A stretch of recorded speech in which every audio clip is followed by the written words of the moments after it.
Welcome to A Fork in Time, the alternate history podcast.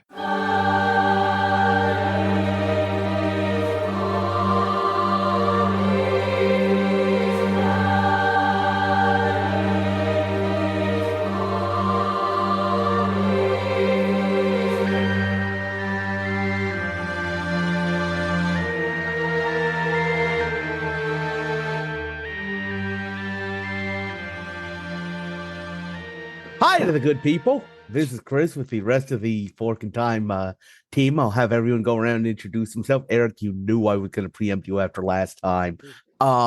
Basically, we tried to do a double recording, so you're hearing this probably 1 week after the Washington and the Delaware issue. But for us, it was literally like a 10-minute bio break in between. But I'll go around and have everyone introduce themselves. I'm going to throw it first to Don. Howdy, guys. Eric. Hi, everybody. Chris, it's great to be here. And Robert. Hello, everyone. And Dylan.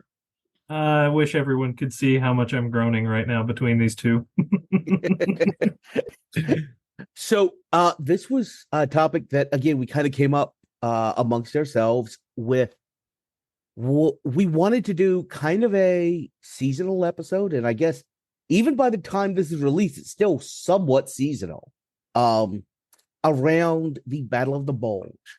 So most, if you're an American, you're probably very familiar with this. In early December of 1944, basically, the Americans are really thinking we might be home for Christmas. It is very close. We are almost in Germany. And then all of a sudden, there's an attack by the Germans, and they basically try and do exactly what they did in 1944. They come through almost the exact same area, and their point is to try and reach the coast and split the Americans in the south from the British in the north. It is called the Battle of the Bulge because it is a bulge in the Allied lines. Famously, the Americans hold a town called Bastogne, where a bunch of roads run through, and the Germans can't supply their front lines, and it winds up being a disaster for them. I think for those of us familiar with the movie Patton, he's very happy that they finally came out from behind their lines, because now we can attack them, now we can wipe them out, and basically, the Allies do. They, you have these really highly over-engineered German tanks. I'm thinking about Tigers and things like that, that are real easy to destroy if you're using them offensively and you can cut their supply lines, which is exactly why Bastogne mattered and exactly what wound up happening. So the fork we're going to have is this. Basically, Germany doesn't use those resources, these extra troops, this equipment to mount an attack to try and split the Americans and the British. Instead, they use them to try and drag out the war in the East, which, by the way, is, as soon as this is over, that's what the Germans start doing. The Germans start, surrendering in. You finally see divisions and corps surrendering to the Western Allies because they are almost encouraging the Americans and the British to take as much land as they can so that it doesn't fall to the Russians. At this point, there's the joke in Berlin that pessimists learn Russian, optimists learn English, because they want to be captured by the Americans and the British. So what if the German high command decides to use their resources to prevent the Russians from taking more land and more Germans? Go, talk. I'm tired. The one thing that kind of comes to mind, and Chris, I think that was an absolutely perfect summary of what was going on, both historically and in the minds of kind of the General Officer Corps in Berlin. But the reason why some of this happened was because of Hitler. Mm-hmm. Hitler thought that for some reason they were going to eventually arrive at a negotiated settlement if they were successful here. Because there were ports that were on the English Channel that were still in German hands. And, if you looked at the map without thinking of any context, maybe you could kind of talk yourself into that. But if you really understand what's going on, that was ridiculous.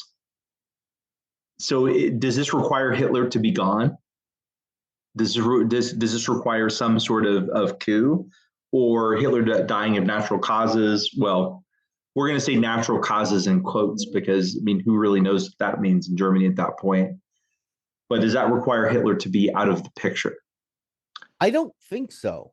I think he always had, he always wanted to fight the Russians. Yeah, I think the Russians and truth be told, Hitler had in his own way an affinity for the British. Mm-hmm. And I think he didn't detest the British. He had some respect for them. And I think he, hey, let me bring the British and Americans on my side by attacking them. What sense does that make? I think, the thing about Hitler at this point is he is so emotional. Yeah. It just takes somebody to say something different during the I don't think there's any scenario that's going to get anybody on the West on side. I don't think there's anything he's going to do to say, oh, well, help me fight the Soviets and, we'll do this together. I think that might have happened, that's a conversation that could have happened 20 years ago, but it's not a conversation that could happen at that point. And so really what he's going to have to do is trade some soldiers for time. Mm-hmm. And, so that it's just what river do the Soviet and the Allied soldiers meet on? Well, the other thing is, really think about this. He has a lot of stock in his Wunderwaffen. Yeah, he does. Weapons. Yep. And regardless of any political developments, if somebody just says, hey, maybe if we just held out a little bit longer, we'd be able to use our V2s against Moscow or use, whatever wonderful weapon. We just need to buy ourselves a little bit more time. The British and Americans can't supply themselves, but the Russians are at this point almost on the Pratzen Heights already. Or the Sea they are. So they're bigger, they're closer to where you are. They're the people you absolutely detest and hate. Buy yourself a little bit more time for all, actually, if I think everybody here remembers the movie, The Battle of the Bulge. Mm-hmm. And at the beginning of it, it is discussed, we just need to buy ourselves a little bit more time for all these wonderful weapons to come into play.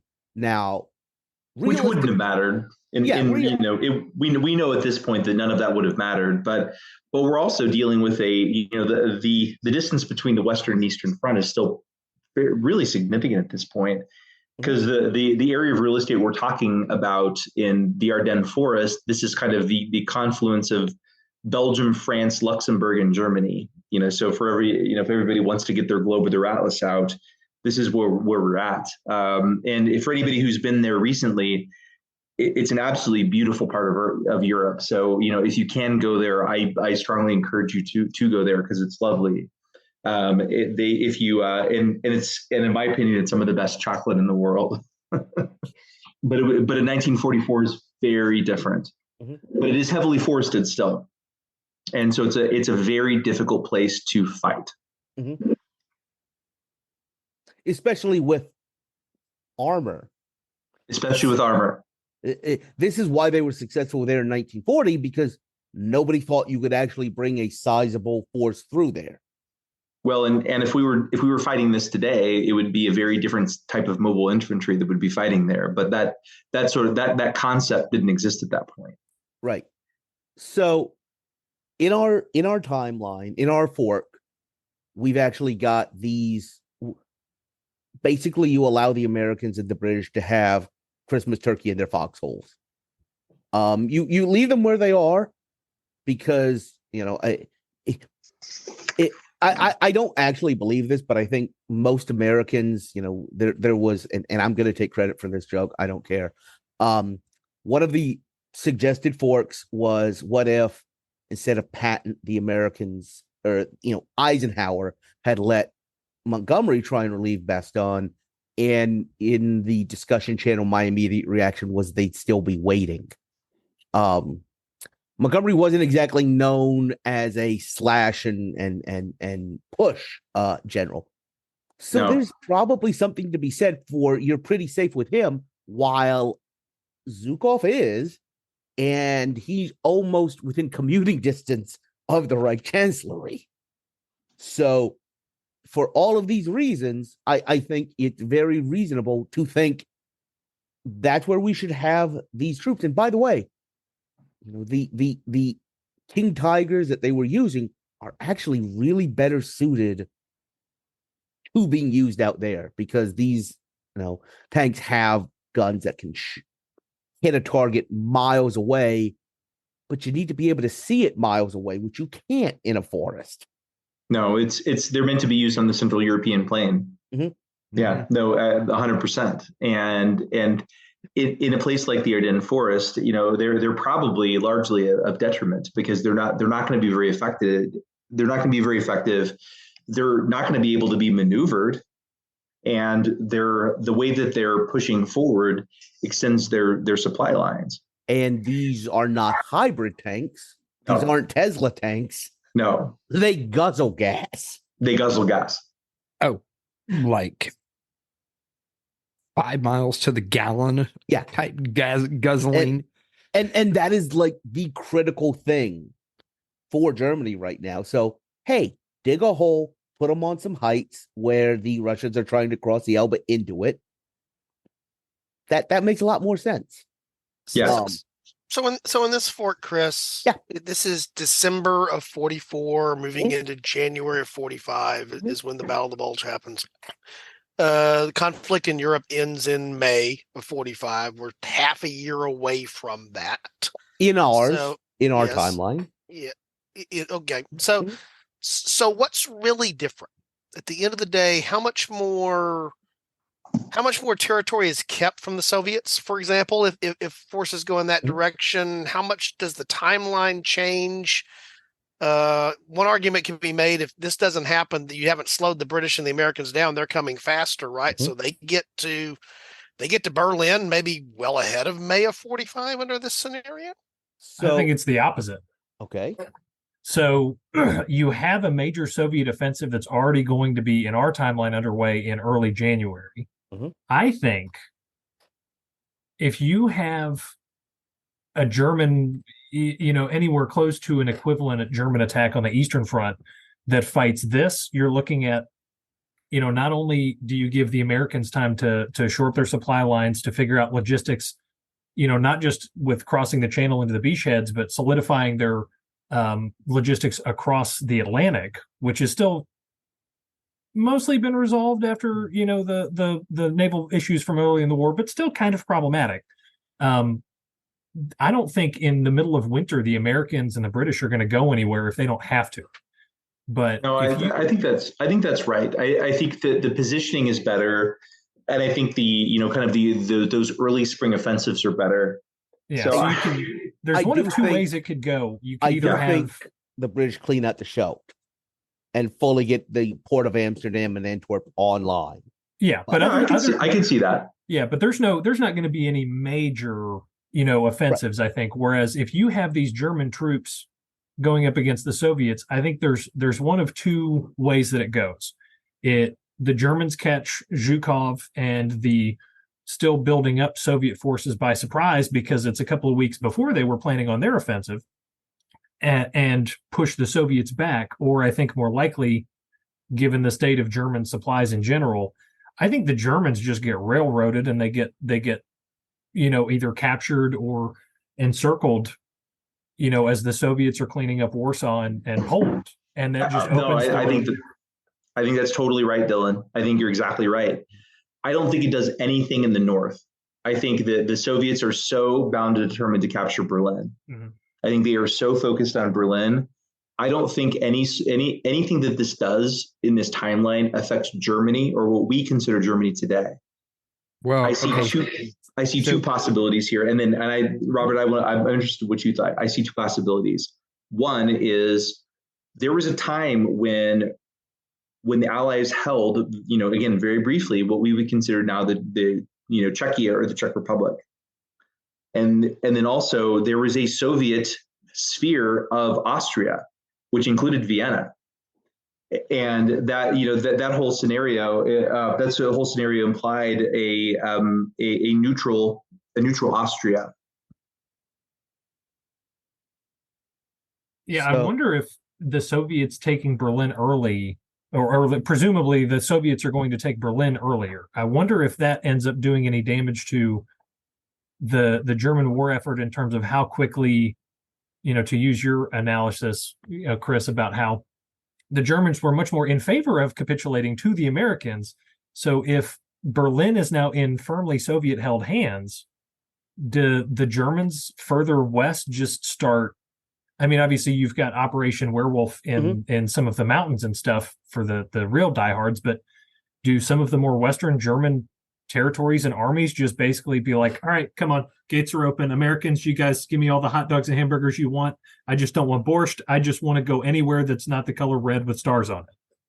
So my thought was, if we're doing that, instead of the Yelba River, does the meeting of the Soviet and Americans occur further? Let me get my west-east correct because it gets fuzzy when I'm here. Further west, to the point that we have a reduced West Germany. And because this occurs so quickly, do the Soviets have the cards when we're negotiating in Yalta and Berlin is not divided at the end of the day? That dramatically rearranges the Cold War. What I'm thinking is maybe a North and a South Germany instead of a West. Because there's already historical precedent for that they can revert back to. Right. And by the way, that's exactly where I'm going. That's you have a communist North Germany, and you have a NATO/capitalist South Germany, where Baden-Württemberg and Bavaria are unified with Austria. Are we bringing the Habsburgs back in this one, boys? Definitely not. No.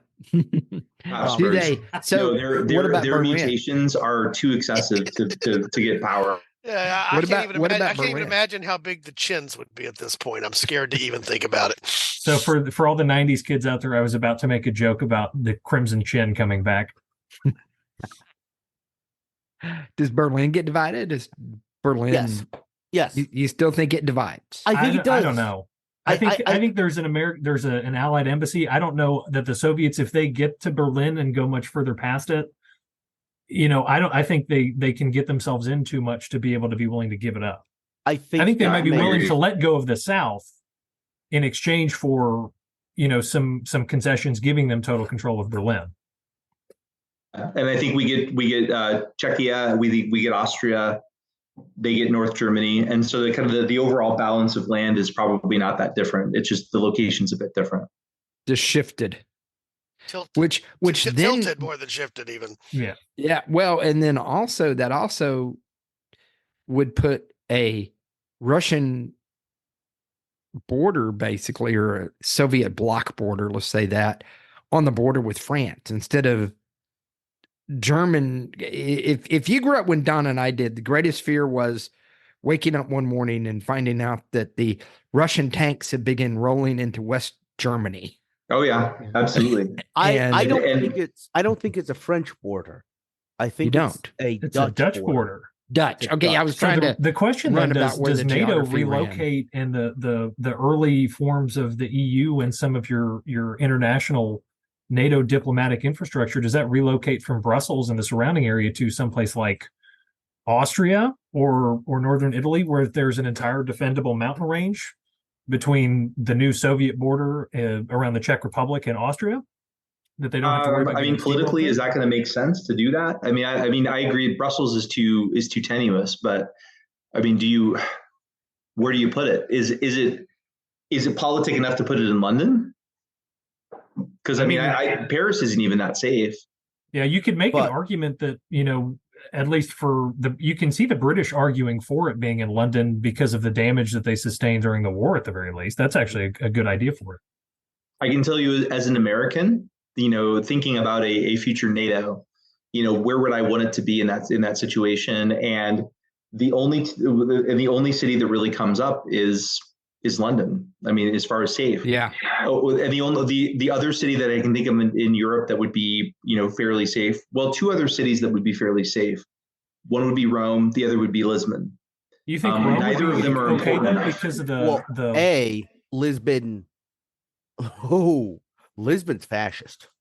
Well, Lisbon? Iberia Yes. is fascist at this point, and Yes. and that's part of what I mean is like neither of them are going to be palatable at all. Neither Rome is not necessarily that safe, and Lisbon or Madrid, neither of those are going to be palatable. So I think it's London. I'm going to make a theoretical argument for it being France, just because now with the Russians that much closer, maybe the French don't play the kind of games they did by not being part of the Central Command. No, they won't play those games. Like I think France in this scenario, I think they're all in. Mm-hmm. But I still think even with France being all in, it's just you have a South German state that is that borders France. You have a North German state that borders Belgium and the Netherlands and Denmark. This is not Northwest Europe does not feel safe. I'm not so sure Paris makes. I think it makes political sense. I'm not sure it makes geographic sense. I'm not even sure. Here's the thing about London. One, it's not on the continent. It's not. You're right. And culturally, I mean, we look right now. The continent has issues, and there's very much an argument among continental Euro communists that like, hey, listen, NATO sold us out. Like they made sure they've got a moat. And the other thing is, what is the status of Hamburg? That's a really good question.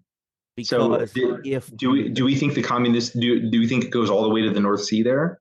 That if it is on the other side of the Danish peninsula, mm-hmm. How safe is Britain? Yeah. So following all this through, we're sort of talking about how the war ends and then immediately into the post-war phase here. We've jumped straight into the Cold War. We always jump straight into the Cold War because that happens really, really, really quickly. Mm-hmm. But I don't get the sense that these redrawn borders, Germany oriented north and south versus east and west, in the sense of actually how it lays on the map, even if it's still east and west in terms of the politics here, it doesn't feel like it's stable as what we're talking about here. Where to put, well, where's safe for NATO to be? Where's safe for these troops to be? It seems like it almost seems like there's something inevitable that's got to happen next because it's just not, things haven't reached a nice little settling point at the end of this, right? No question. This is, even though, the land allotment is different, this is not a stable arrangement. This is like, I do not see a 1989 scenario where this sort of falls apart peacefully or more or less peacefully. We've left open everyone's favorite, global conflict powder keg. If we rotate the Cold War sort of border axis, you've got Austria and Hungary and the Northern Balkans as kind of the sort of alternative hotbed. If Poland is not as far away from the sort of Western Eastern kind of border, it may be able to be more solidified by the Soviets. So you may see the Balkan powder keg kind of stick around as the source of whatever ends up coming up. And what happens with Tito? Yeah. What happens with Tito? Do we try? The CIA starts trying to kill him instead of Castro, or do they bring him on side? Yeah. Do they bring him on side and say, "Hey, listen"? I mean, remember, if you think about like the aid we gave, the Marshall Plan, the United States explicitly extended Marshall Plan offers to Eastern Bloc countries politically so that we would show European communists that, listen, we're not dividing the world. We are trying to help everybody redevelop. Now, I'm open to arguments about how we knew they wouldn't accept it, but Tito would have accepted any aid, and with a much longer western border, I could definitely see him sticking a flag as an independent communist, and we would be happy to have him because it would show what I just said, that the Western Alliance is, free nations coming together versus, the other thing I want to ask is this: does what we just talked about extend the war? When does the war end? That was my question before, and then what I wonder here is if it doesn't just transition at some point into, we move we don't have the war, we have the interwar period between World War I and World War II. That's the period of time that it is, but that we get World War III, maybe even before the widespread proliferation of nuclear weapons. In fact, you may even have somebody itching for it before nuclear weapons are as widespread as they are. And you move into World War III, you get a hot war versus a cold war that happens very quickly on the end of World War II is the thing that I was running through my head. So, as I recall, there was an American general that wanted to go ahead and we're here. We got the troops, and we're here. Yeah, when George was Pat. Here's where I'm going.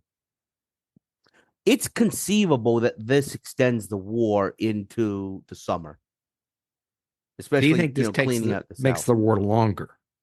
It could, if these troops are used right. Because here's where I'm going with this. Now we have all been focused on Europe. You know where I'm going yet? Because I'll tell you right now. Is there another major theater of the war, Chris? Is there a Pacific theater to be dealt with? And there was Nazis going to the moon. There was a clock ticking that the Western Allies made an agreement with the Soviet Union that 3 months after the Nazi surrender, you will declare war on Japan. It just so happened that the formal surrender happened on May 8th, 9th to the Soviets, because they had to have their own special surrender ceremony. 3 months later is August 9th. What else happens August 9th? I don't know. It's something really loud. There was a famous movie about it this summer, as I recall. Yes. Barbie? Yes. What does Barbie have to do? No. Godzilla? So now you have all of this thrown off. Now you might even have an American invasion of Japan. You certainly could maybe not have a divided Korean peninsula. Maybe now the United States is worried about the security of Brussels. The Russians are worried about the security of Irkutsk. And I think I'm not sure we invade, but we do more than two is my first thought. Or do we just, politically extend the offer to them? Specifically because we're like, we want this wrapped up. We need to get this over with so that the Russians don't have the chance to come in. Again, if you look at the history there, the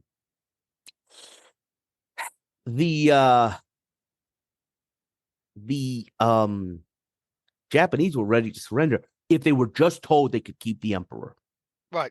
Yeah, which we ended up doing anyway. Yeah. Right. And it's just a matter of letting them know they can do it. And what was different there was we had settled the European theater when we did, so we could, as we've talked about before, we've had a number of other episodes about this, we could turn attention to the Pacific as a different thing for all the reasons that were there, what was going on and what we were preventing from going on because of, the past action of the Soviets, Russia, and then later the Soviets in the Pacific theater. Yeah. So I the time where you draw the lines at the end of the war, we've done this on a number of episodes, whether you draw those lines matter for the reasons that it matters, but that's a function of when you draw those lines, right? And then also when you draw the lines and where you draw the lines determines the next time you have to fight over the lines again, and who's fighting over them is what it ultimately becomes. And Don, I would argue that World War III is inevitable in this timeline. That it is not stable. I don't think so. Chris doesn't agree with me. So But here's guess what I'm what? going to. I don't either. Yes. at So here's this what I'm point. going to suggest that we do, because we probably need to give devoted time to that whole episode. So what I'm going to suggest that we do here now is we're going to call this the introductory teaser to the other part of this, where we're going to come back and finish up what happens in post World War II Europe. We've talked a little bit about where this is. We'll pick this back up, but we will then open up the floodgates for what that means elsewhere in the world, because there's even another place that we get to go here. What does this look like in something we did a recent episode on? What does this look like, in the Middle East? What does this look like in Africa? What does this look like in other parts of the world? Because I think you also alter it there, not maybe as much as you do with some of the stuff in the Pacific, but I think that's a whole other place to go. So here's my proposition to the Fork in Time team. We're going to push pause essentially on this episode. We're going to call this part 1, and we're going to come back and we're going to talk about where the bulges, so to speak, in the second part of this episode, and pick it back up with the Pacific. How do you guys feel about that? Challenge accepted. I like it. All right. I like that. We'll do, and that'll be, this episode will already be airing in early January. So that'll be we will get to that in January. That's not going to be we talked about it and those guys never came back around to it. We'll get that on our recording schedule with some more time to think about it. So, Chris, this was your episode. You want to close us out here? Yeah. Everyone, if you happen to be wandering around a forest somewhere between Belgium, Luxembourg, Germany, and France, trying to figure out where you are, and you come upon a fork, what should you do? Take it. Avoid Take it. Run like the Dickens. We got to Yes, take guys. one of them. Take it. That's right.